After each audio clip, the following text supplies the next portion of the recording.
So by now, I'm sure everyone's heard of the Cecil Hotel before. And if you haven't, it's okay, I got you. But it is kind of hard to not hear about it with all of the creepy stories and happenings surrounding it.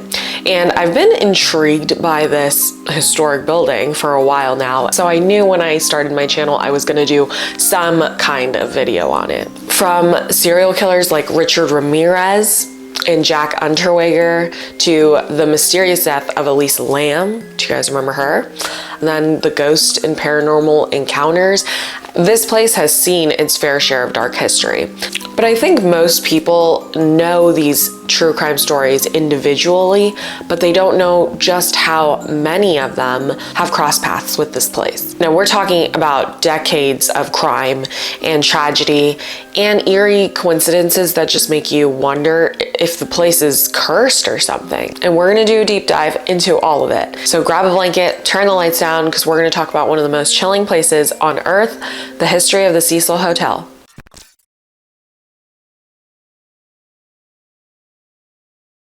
Hi guys, welcome back to Past Midnight. If it's your first time here, my name is Jennifer and we talk about scary, spooky, quirky, and sometimes tragic history. And today we are uncovering the Cecil Hotel. Okay, so fun fact, my best friend and I did a road trip all along the West Coast back in 2022 or 21 or something like that. And when we hit LA, I begged her to just drive by the Cecil Hotel. We didn't even have to stop and get out to look at it, which is located on Main Street in downtown LA. And I was explaining to her, like, this place has seen so many deaths and like mysterious things about it. And she thought I was like the weirdest person because she's not too familiar with the true crime world. But you know, it is one of the most infamous places in true crime history for all the junkies out there. So I just had to see it with my own eyes. So we drive past it, and honestly, it was, you know, just any old rundown, kind of sad looking building, not much to look at. But then I saw the iconic mural plastered on the side that was probably painted there during the mid 20th century. I tried to look this up, probably between like the 40s and the 60s. And that's when the eerie feeling hit me like a truck, knowing everything that went down there. So yeah, that's my personal story. Okay, so let's start from the very beginning. As always, Hotel Cecil was built back in 1924 during the Roaring 20s. And this is when LA was booming. Everyone was flocking to the city looking for their big break. You know, all the girls from around the country were going to Hollywood to make it. And this hotel was supposed to be that super fancy, upscale spot with over 700 rooms. And it was designed to be, you know, that stylish and hip place in the heart of LA. The architecture was supposed to reflect the affluence and elegance of the time. And it had marble floors, high ceilings, intricate details. So it was a really nice place. People hosted parties there, you know, the typical stuff. So it was very popular among the elite. And we're talking Hollywood stars like Marilyn Monroe, businessmen, international guests. This was during the golden age of Hollywood. And this was like the hub. It had a rooftop restaurant, ballrooms. It was the place for parties, mingling, and networking. Very different from what it is today. But then the Great Depression hits in the 1930s, and that's when everything started to change. The Cecil Hotel, which was once this glamorous place for the wealthy, turned into a spot for people who were struggling. The rich moved out, and in came people dealing with poverty, addiction, and mental health issues. So it kind of became a refuge for people who hit rock bottom. Okay, so now that we know the history of the place, let's get into it. Let's talk about some of the notorious residents of the Cecil Hotel, because you know when people talk about places just having a bad energy about them, this place definitely had it, because it had several infamous serial killers linked to the hotel. And we're talking about like the real heavy hitters of the true crime world. Let's start with Richard Ramirez, aka the Night Stalker. And if you're familiar with him, you know he terrorized Southern California during the 80s. committing a series of brutal crimes. His MO was unpredictable and brutal. He would break into homes at night, killing people, essaying them, assaulting his victims, and then sometimes even leaving satanic rituals on their walls in blood. And unlike many serial killers who just stick to a specific victim profile, Ramirez targeted men, women, grandmas, grandpas, even children of varying ages and ethnicities. So no one was safe. You know, hide your kids, hide your wife. Literally everyone could have been a victim during that time. He used a variety of weapons like hammers, knives, and his bare hands. One of his most infamous kills was the murder of 66-year-old Jenny Van Cow in 1984, which was also known to be his first killing. He broke into her home, essayed her, stabbed her multiple times, and nearly decapitated her. And this crime set the tone for his reign of terror. Another particularly notorious attack was the one in 1985 of Max and Layla Needing, an elderly couple. Ramirez shot Max in his sleep and then tortured and killed Layla, leaving satanic symbols on the walls in her blood. Yeah, remember that guy? Well, Ramirez would stay at the Cecil Hotel while on his killing spree. Yeah, he would use it as a base due to its seedy reputation and cheap rates. Some people even report seeing him coming back to the hotel covered in blood and then just taking the elevator back up to his room like nothing happened. Imagine walking in the hotel halls and just seeing that, or like crossing him and not knowing you were near someone that evil. Ugh, chills. And it doesn't stop there, because Jack Unterweger, the infamous Austrian serial killer, he stayed there during his own killing spree in the 90s. He targeted sex workers, and his MO was particularly disturbing because he would strangle them with their own bras as his signature killing method. He had a double life because after serving time for murder, he also became a celebrated writer and publicist, even reporting on crime while he was committing it. His pattern included luring sex workers into his car, beating and essaying them, strangling them with their own bras or undergarments, and then dumping their bodies in a nearby forest. One of the most disturbing aspects of his crimes was how he manipulated the system and the media to be convinced that he was rehabilitated. They let him out just for him to continue killing. So yeah, he was down the hall as a hotel squatter. You got Jack Unterweger on your right and then Richard Ramirez on your left. And it is believed that he killed at least 3 sex workers in LA in 1991 while staying there. And while we're on the topic of murders, some people even report seeing Elizabeth Short, yes, the Black Dahlia, drinking at one of the bars only a few days before her murder. Is that a coincidence? Okay, so we have to do it. Let's get into the deaths. Because, I mean, the exact number of deaths that have happened at the Cecil is kind of hard to pin down, but some reports say at least 16 have occurred since it opened in 1924. But the former manager, Amy Price, claimed that during her time there alone, there were around 80 deaths.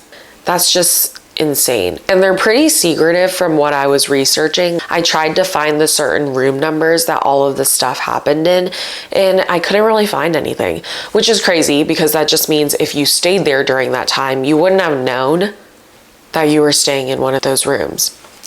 Yeah.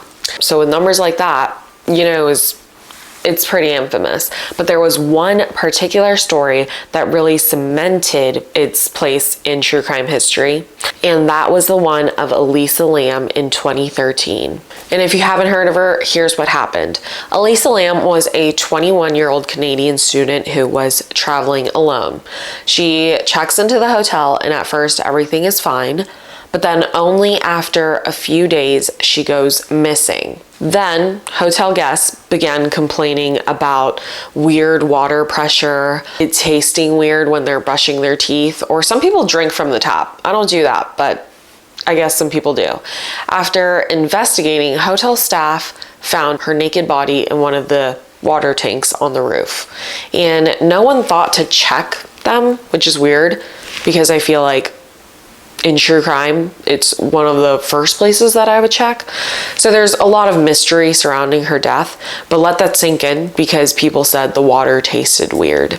And what made the case even stranger is that there is footage of Elisa Lam in the elevator just hours before she went missing. And she's acting erratically, pressing all the buttons, walking in and out, like pacing. It kind of looks like she's hiding from someone if you look at the video. And it's been theorized that maybe she could have been on something because the hotel is near Skid Row. Or maybe she was experiencing some sort of mental breakdown. Some people even think it could have been a supernatural encounter, but we still don't know for sure. It was never fully solved to this day. Another tragic death that happened at the hotel was that of Pigeon Oldie Osgood in 1964. And she was called Pigeon Goldie because she loved feeding the birds just outside the hotel. And that's how she spent her free time. So she was just like a wholesome old lady. So I don't know why this would have happened to her, who would have targeted her, but she was found brutally stabbed to death in her room. And the autopsy showed that she was beaten, stabbed, essayed, and then choked with a rag. Her hotel room was ransacked and her death went unsolved. A man named Jacques Ellinger was initially arrested in connection with the case because he was found covered in blood walking around the hotel. He was exonerated. So yeah, the case still remains unresolved. Now we've talked about the murders since we don't know for sure, but then there's the taking of one's life. And there's a good amount, so I'm going to go through it. Percy Orman Cook in 1927 was the first recorded unaliving of self at the hotel.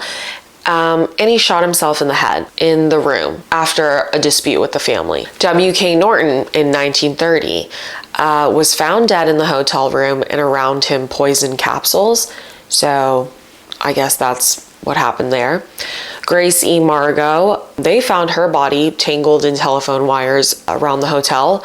So they believe she jumped. Maybe she was pushed. Louis Borden in 1934 committed his unaliving by slashing his throat with a razor in his room. Dorothy Jean Purcell in 1944, she didn't unalive herself, but this is a weird one. She was sharing a room with her boyfriend and she unexpectedly gave birth. She thought the baby was dead, so she threw it out of the window, leading to its actual death.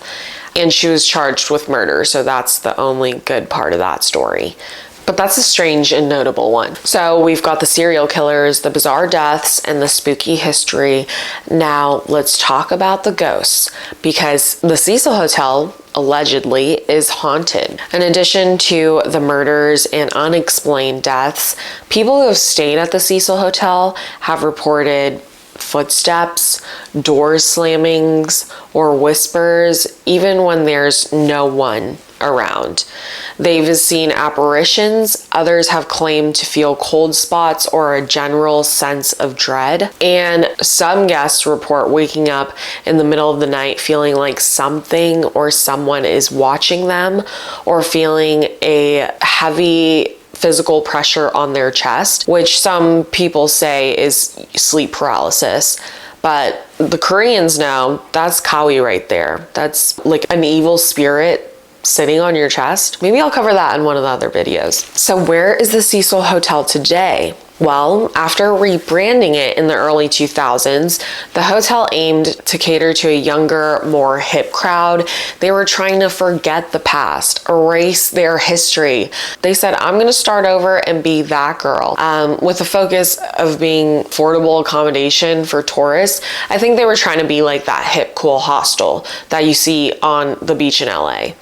But even though they try to distance themselves, people weren't going to let that go. I mean, there's a lot that happened there, as we just covered. And I don't know, if I were them, I would just lean into it because people go there just for the attraction, right? But no, they wanted to market it as a more trendy option. It temporarily closed for renovations in 2017, and that led to many questions on what the future might hold for this building. But as of now, I think it's known as Stay on Main. It's used as a mixed-use building, with a portion of it being a low-income housing facility for the less fortunate. So that's a positive note. And this change in its use helps the hotel meet its obligations, but it does add another layer to its complex history. And despite its renovations and shift in purpose, people still seek it out for its dark and haunting past. Like I was saying, I feel like it could be a big moneymaker for them, while others are just completely uncomfortable with its legacy, which I understand. So the future of the hotel kind of remains uncertain. Will it continue as it is? Will it be demolished or turned into something entirely different? So what do you guys think? Is the hotel cursed, or is it just a building with a lot of bizarre history? Because once or twice, I mean, sure, but this many times, there's definitely something about it that makes you feel a little okay. If you liked this video, if you liked the content, don't forget to hit like and subscribe so you don't miss another one. And let me know if you guys want a video on any of the individual true crime stories that I mentioned in this one. Until next time, stay safe, keep your eyes open, because you never know what could be lurking out there. Bye, guys.